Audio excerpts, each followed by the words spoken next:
सब लोग तो आज मैं आपके लिए लेकर आया हूँ क्लास 12 फिजिक्स का मोस्ट इम्पोर्टेंट क्वेश्चन जो कि बोर्ड एग्जाम में हर बार आते ही आते हैं। तो जल्दी से देख लेते हैं। चलिए शुरू करते हैं सेशन अपना। तो आपको बताने वाला हूँ मैं आज क्या हो गया। हाँ ठीक है। यूपी बोर्ड की परीक्षा है। यूपी बोर्ड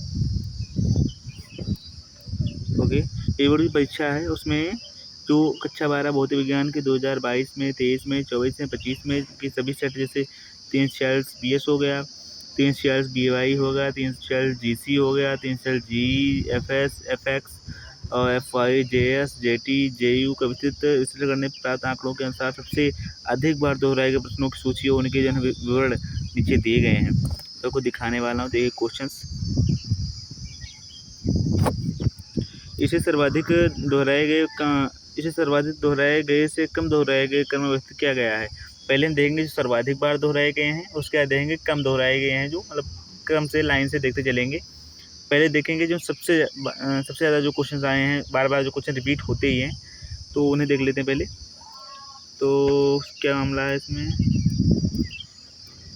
ठीक है। तो सर्वाधिक बार दोहराए गए प्रश्न जो फ्रिक्वेंसी 5 से 6 बार जो लगातार आ ही चुके हैं। प्रश्न का प्रकार कैसा है, तो पीएन संधि डायोड यानी कि रेक्टिफायर जो 22 होता है, तो विवरण क्या दिया गया है। अर्ध तरंग और पूर्ण तरंग दृष्टिकारी रेक्टिफायर के रूप में कार्यविधि अग्र एवं पश्च अवनति, ठीक है। आवृत्ति क्या है 6 बार, 6 बार, कम नहीं है 6 बार, यानी कि लगातार हर साल आ ही चुका है। किसी न किसी सेट में जरूर पूछा गया है। तो आप लोग ये पीएन संधि डायोड जरूर पढ़ लेना। पीएन संधि डायोड बिना पढ़े पेपर देने मत जाना, ठीक है। पीएन संधि डायोड ये 6 बार आ चुका है आपका, 6 बार, ठीक है। तो आपको ये पढ़ना ही पढ़ना है। उसके बाद आगे चलते हैं।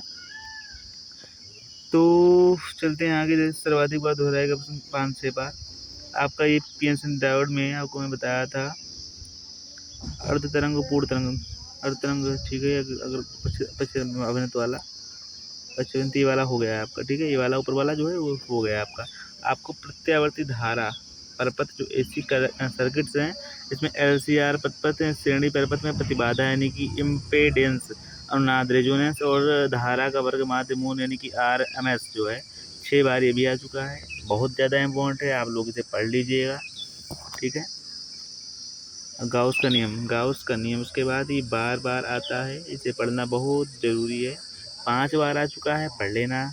गाउस के नियम का उल्लेख हो, इसके अनुप्रयोग विशेष अंत लंबाई सीधे तार या समतल चादर के निकट विद्युत क्षेत्र की तीव्रता ज्ञात करनी है। ठीक ठीक ठीक ठीक, आप लोग कर लेंगे, मेरे बच्चे होशियार हैं, ठीक है। आप लोग पढ़ लेना इसे। अब प्रकाश विद्युत प्रभाव आइंस्टीन इक्वेशन जो दिया गया है 5 बार आ चुका है। आइंस्टीन का प्रभाव प्रकाश विद्युत समीकरण यानी 1/2mv² H V math V note और इसके नियम दिया है, पढ़ना है आपको, ठीक है। पढ़ लेना, ये कॉपी मत दबाना, कॉपी नहीं होगा यहाँ से। चलिए आगे। मध्यम बार दोहराएगा प्रश्न, ठीक है। फ्रिक्वेंसी 3 बार, मध्यम बार यानी कि सबसे ज़्यादा से थोड़े कम। ये क्या 4 बार आए हैं, 4 बार लगभग आते ही आते हैं। 4 बार इनका आना निश्चित है, बिना 4 बार आए नहीं मानते लोग। तो चलिए देखते हैं 4 बार वालों को।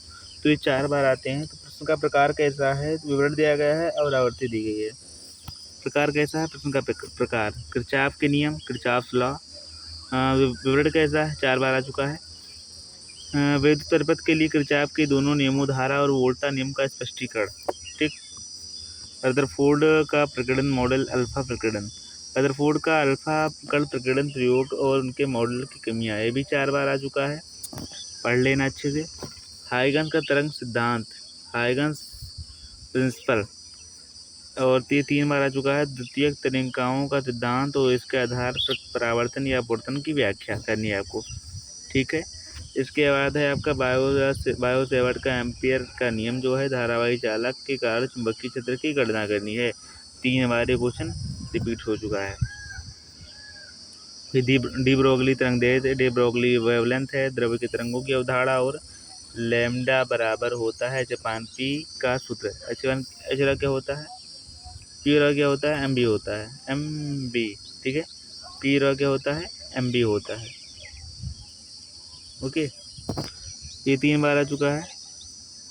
फिर बोहर का परमाणु मॉडल दिया गया है। बोहर्स पोस्टुलेट्स, बोहर की महत्वपूर्ण परिकल्पनाएं और ऊर्जा सूत्रों की व्याख्या। फिर से बता रहा हूँ आपको, जितना क्वेश्चन बता रहा हूँ फिजिक्स में, ये आपको करना ही करना है। अगर आप ये कर लेते हैं अच्छे से तो 70 में आपको 60 नंबर लाने से कोई नहीं रोक सकता। आपको सिर्फ कर लेना है क्वेश्चन अच्छे से, इतना क्वेश्चन आपको तैयार कर लेना अच्छे से, लिख लिख कर प्रैक्टिस करना बार बार। अगर याद ना होता हो तो बार बार लिखेंगे, प्रैक्टिस करेंगे, क्योंकि ये डेरिवेशन ही रहता है अधिकतर इसमें, तो ज़्यादा आसानी होगी, अच्छे से हो जाएगा सब कुछ, चिंता मत करना, मैं आपके साथ हूँ।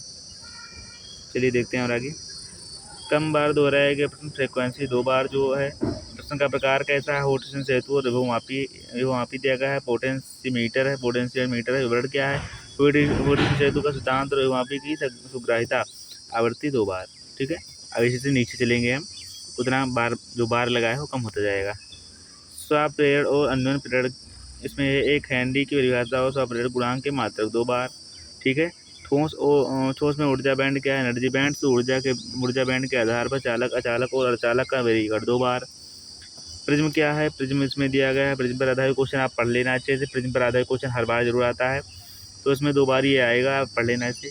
न्यूनतम विचलन कोण डेल एम जो है, और अपवर्तनांक का सूत्र ये पढ़ लेना आप।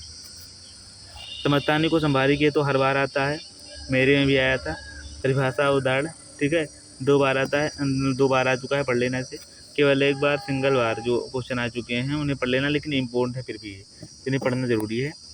ये प्रश्न विशिष्ट रूप से केवल एक ही सेट में देखे गए हैं, लेकिन इंपॉर्टेंट है फिर भी। विशिष्ट प्रतिरोध का मात्रक आता है छोटे में, लघु या फिर लघु में आता है। 2025 कोड 340 जे में पूछा गया है क्वेश्चन। लेंज का नियम मेरे में भी आया था, इसकी परिभाषा ऊर्जा संरक्षण से संबंध, ये तो आप पढ़ लेना। पूर्ण आंतरिक परावर्तन, टोटल इंटरनल रिफ्लेक्शन और परिभाषा और शर्तें हैं। माइक्रोवेव पढ़ना है, माइक्रोवेव इनकी आवर्ती सीमा और एक उपयोग पढ़ना है। और इलेक्ट्रॉन का चुंबकीय आघूर्ण में एक्टिंग मोमेंट गणना आधारित प्रश्न। मैं जल्दी जल्दी बता रहा हूँ आपको, आप लोग स्क्रीनशॉट लेते चलिएगा या फिर कॉपी में नोट करते चलिएगा, क्योंकि मैं आप लोगों का ज़्यादा टाइम वेस्ट नहीं करना चाहता हूँ।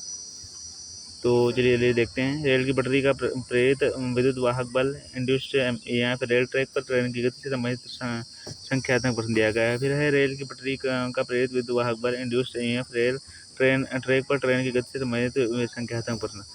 सौर सेल यानी सौर सेल्स की संरचना और कार्यविधि है। इंटरनल रेजिस्टेंस फैक्टर सेल का आंतरिक प्रतिरोध किन कारकों पर निर्भर करता है। 340 DY 2023 में आ चुका है। संट यानी संट का अर्थ, संट वाला बहुत ज़्यादा इंपॉर्टेंट है। संट जरूर कहीं ना कहीं आपको देखने को मिलेगा, चाहे क्वेश्चन भले ही ना आए, लेकिन संट जरूर नाम लिखा देखने को मिलेगा आपको। संट का अर्थ और इसके वियोली या क्वेश्चन आपको पढ़ लेना, ये क्वेश्चन बहुत बार बार आता है, जरूरी है।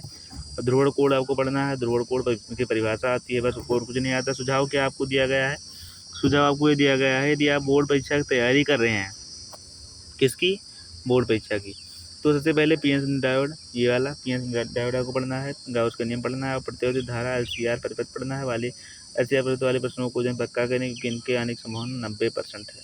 समझे आप लोग, यानी कि आपका 60 नंबर 70 में आपका 70 में 60 नंबर कहीं नहीं गया।